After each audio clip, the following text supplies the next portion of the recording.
नमस्कार मंडळी.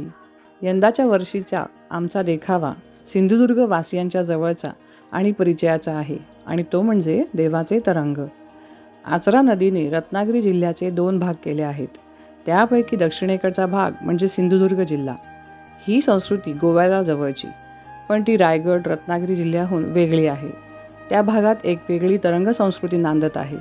त्या भागातील रवनाथ, माऊली, सातेरी, काजरोबा, वेतोबा ही देवस्थाने इतरत्र सापडत नाहीत. तरंग म्हणजे देवस्थानास आवश्यक असलेले विशेष प्रकारचे उपकरण. वेळूच्या जाडी इतक्या लाकडी दांड्याच्या एका टोकाला लुगडे गुंडाळून भला मोठा बोंगा करतात. रवनाथ, भूतनाथ, वेताळ, भैरव इत्यादी देवांच्या आणि सातेरी, माऊली यांसारख्या भूमिदेवतांच्या देवळात ही तरंगे असतात.